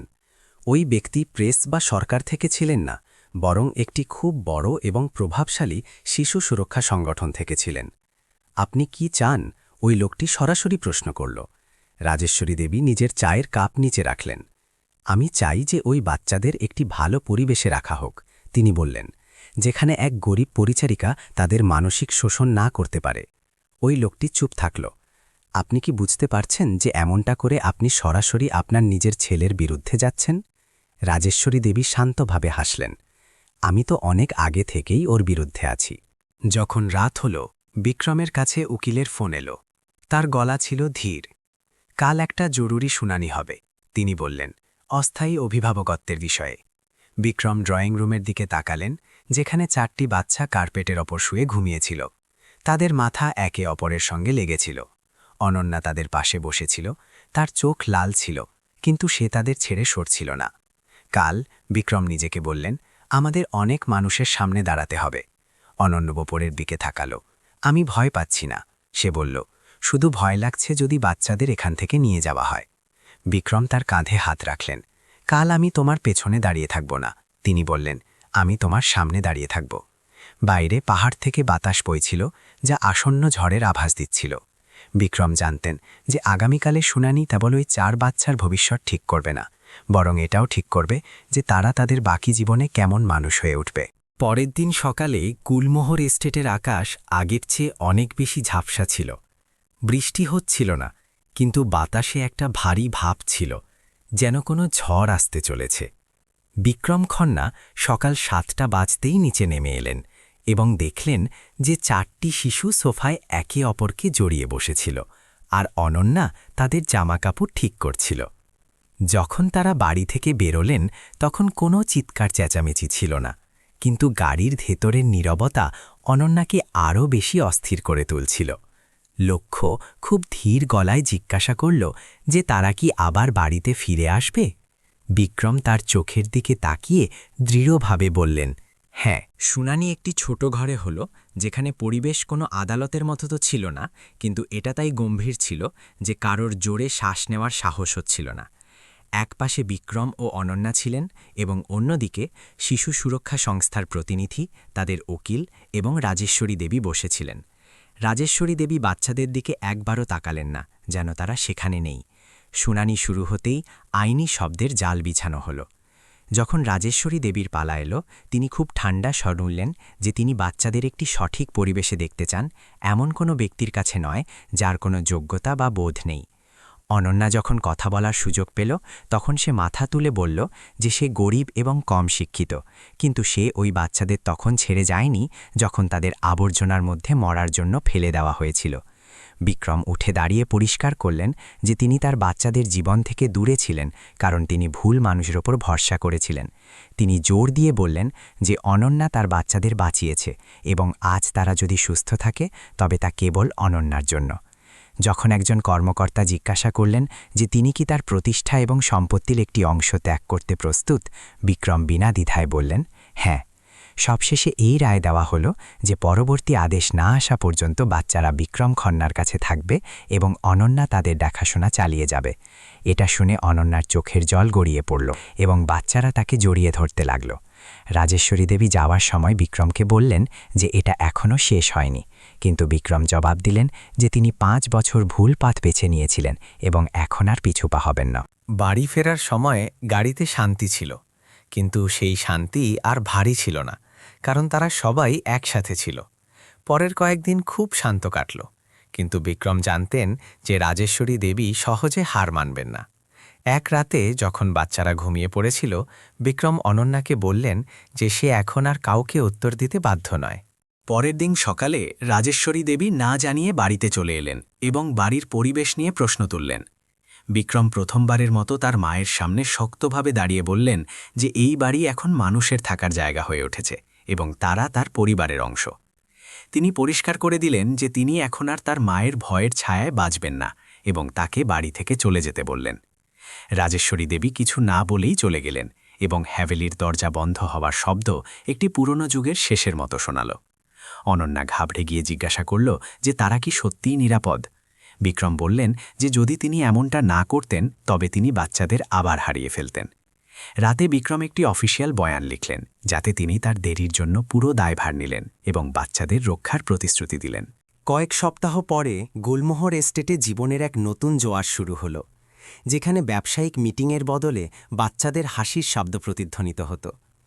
বিক্রম বাচ্চাদের স্কুলে ভর্তি করালেন এবং যখন অঙ্কিত জিজ্ঞাসা করল যে মাও কি সাথে যাবে, তখন বিক্রম হাসিমুখে বললেন হ্যাঁ। ডাইনিং টেবিলে এখন সেই হলুদ ভাত সগৌরবে পরিবেশন করা হতো এবং কেউ এখন আর সেগুলো খেতে লজ্জাবোধ করত না। অনন্যা এক রাতে ব্যালকনিতে বিক্রমকে জিজ্ঞাসা করল যে তার কি কোনো অনুশোচনা আছে। তিনি বললেন যে তার কেবল এই বিষয়ে অনুশোচনা আছে যে তিনি এই সিদ্ধান্ত আগে কেন নেননি। যখন অঙ্কিত জিজ্ঞাসা করল যে তারা কি এখন এখানেই থাকবে, বিক্রম জবাব দিলেন হ্যাঁ, এটাই আমাদের ঘর। 5 বছর আগে নিজেকে পরাজিত মনে করা বিক্রম এখন বুঝে গিয়েছিলেন যে যে জিনিসগুলো হারিয়ে গেছে বলে মনে হয় সেগুলো ফিরে পাওয়ার জন্য কেবল সামান্য সাহসের প্রয়োজন হয়। এই গল্প আমাদের শেখায় যে দুনিয়াতে সবচেয়ে দামি জিনিস টাকা নয়, বরং সেই জায়গা যেখানে আপনি ভালোবাসা পাবেন এবং কেউ আপনাকে ছেড়ে যাওয়ার চিন্তাও করবে না। বাকি দিনগুলোতে ওই বিশাল ড্রয়িং রুমে কেউ একটি শব্দও বলল না। সেই ঘরটি হঠাৎ খুব ছোট এবং দমবন্ধ করা মনে হতে লাগল। রাজেশ্বরী দেবী তার ছেলের সামনে দাঁড়িয়েছিলেন। তার চোখে এখন সেই পুরনো কঠোরতা ছিল না, কিন্তু তিনি এখনও নুয়ে পড়েননি। বিক্রম খন্না নিজের মায়ের চোখের দিকে সরাসরি তাকিয়ে জবাব দিলেন, আমি নিয়ন্ত্রণের চেষ্টা করছি না মা, আমি শুধু আর চুপ থেকেই মিথ্যের অংশ হতে পারব না। বিক্রম তার মাকে পরিষ্কার বলে দিলেন যে তিনি এখন আর তার ভয় এবং বিধিনিষেধের ছায়ায় বাঁচবেন না। রাজেশ্বরী দেবী যাওয়ার সময় স্বীকার করলেন যে তিনি যা কিছু করেছেন তা পরিবার হারানোর ভয়েই করেছিলেন। তিনি বিনা বিদায় সেখান থেকে চলে গেলেন। হাভেলির ভারী সদর দরজা বন্ধ হওয়ার শব্দ একটি পুরনো এবং দমনকারী যুগের অবসানের মতো ছিল। ধীরে ধীরে গুলমোহর এস্টেটে সেই হাভেলিতে একটি নতুন এবং বাস্তব জীবন শুরু হল। এক সকালে যখন বিক্রম নিচে বসে পিয়ুষের জুতোর ফিতে বাঁধছিলেন, তখন বাচ্চাটি মাসুমিয়াত বা সরলতার সাথে জিজ্ঞাসা করল যে বাবা আগে তাদের সাথে কেন থাকতেন না। বিক্রমের হাত এক মুহূর্তের জন্য থমকে গেল, কিন্তু তিনি লক্ষ্যর চোখের দিকে তাকিয়ে বললেন যে বাবা তখন জানতেন না এবং ভয় পেতেন, কিন্তু এখন তিনি কখনো ভয় পাবেন না এবং তাদের ছেড়ে যাবেন না। অনন্যা এসব দূর থেকে দেখছিল এবং তার বিশ্বাস হয়ে গেল যে বাচ্চারা অবশেষে সঠিক এবং নিরাপদ জায়গায় পৌঁছে গেছে। বিক্রম অনুভব করলেন যে খুশির মুহূর্ত আর সম্পর্কগুলো হারিয়ে গেছে বলে মনে হয়, সেগুলো ফিরে পাওয়ার জন্য কেবল একটু সাহস আর সত্যের সাথে দাঁড়িয়ে থাকার দরকার হয়। গল্পের সমাপ্তি এই বার্তার সাথে হয় যে প্রতিটি শিশুর ভালোবাসা এবং সুরক্ষা পাওয়ার জন্মগত অধিকার আছে এবং কখনো কখনো একজন মানুষের শক্তভাবে হাত না ছাড়ার জেদই পুরো পৃথিবী এবং আগামী প্রজন্মের জীবনকে এক নতুন ও সুন্দর দিশা দেখাতে পারে। আপনি যদি মনে করেন যে জীবনে ভালোবাসা এবং মানবতাই সবার ওপরে, তবে আপনিও আপনার প্রিয়জনদের সাথে এই সত্যের পথে চলতে পারেন।